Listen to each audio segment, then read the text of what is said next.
We're gonna have some fun today and learn the history of a certain bird, a orange bird, and that orange bird's friend is right up here.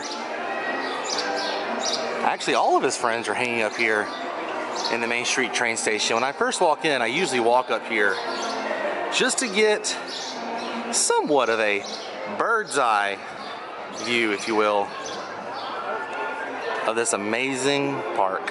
Hi everybody, and welcome to the world of Micah. Today we are going to be here at Magic Kingdom, where I'm going to teach you guys a little history lesson of the orange bird. We're going to be talking about the beginnings of the orange bird, the impact that the orange bird had here at the Magic Kingdom, specifically in Adventureland in the 70s, and then we're going to get to the current state of what the orange bird is doing for the Walt Disney parks. If you guys are up for it, let's take a closer look. Let's take a closer look. And before we begin this adventure, we must time travel back to before this place even opened, to the year 1969, where a man by the name of Bob Moore drew a mascot for the Florida Citrus Commission in exchange for them sponsoring the Enchanted Tiki Room. But when the Magic Kingdom opened in 1971, the Enchanted Tiki Room, as we now know in Adventureland, Walt Disney's Enchanted Tiki Room was known as the Tropical Serenade, and the Florida Citrus Commission sponsored both this attraction, and this is where it can get confusing. This building over here was the Sunshine Tree Terrace. Now it is the Aloha Isle Refreshments, and the Sunshine Tree Terrace now sits here where the former home of the Aloha Isle Refreshments once stood. Whew. You guys get it? Got it?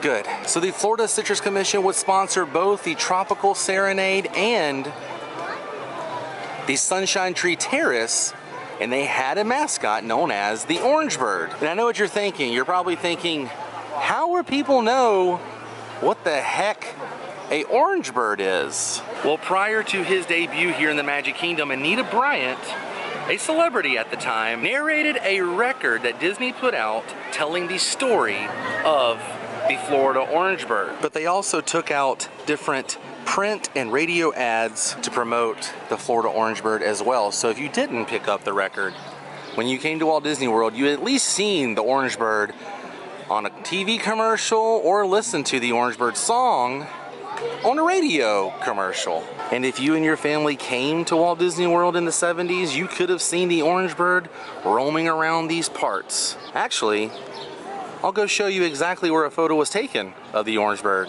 for proof. You can see the orange bird standing right here. Now, the sign did say the Tropical Serenade, presented by the Florida Citrus Commission.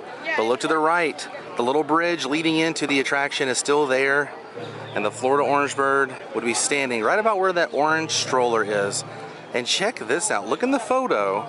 You'll see the little drain system on the ground. It's still here after all these years. So the Florida orange bird would have been standing right about there with the sign in the background and that building to the right. And when you would visit Adventureland back in the 70s, let's say your kids and your family got a photo with the orange bird, the kids wanted to get some of that good old Florida orange, that citrus taste, the nectar of the Florida gods. Well, at the Sunshine Tree Terrace, where you can see that orange bird, you could get something they called a citrus swirl. And yes, to this day, they still sell it. And here you have it, a citrus swirl from the Sunshine Tree Terrace. This thing is delicious. It's orange juice slushy and vanilla ice cream in a beautiful swirl. And it also comes in a themed Mickey cup now. Pretty neat. And let me tell you, this is very citrusy. If you like orange juice, this is for you. The vanilla kind of breaks it up. Doesn't really have a dreamsicle taste, but the vanilla definitely kind of brings that out of it. But in 1986, a tragedy fell upon Adventureland. The Florida Citrus Commission canceled their sponsorship, and the orange bird stopped showing up around these parts. And a lot of people forgot about the Florida orange bird until April of 2012, when the Florida sun decided to come out and shine its light right over here at the Sunshine Tree Terrace. Now the Aloha Isle Refreshments and the Sunshine Tree Terrace made their move back in March of 2012.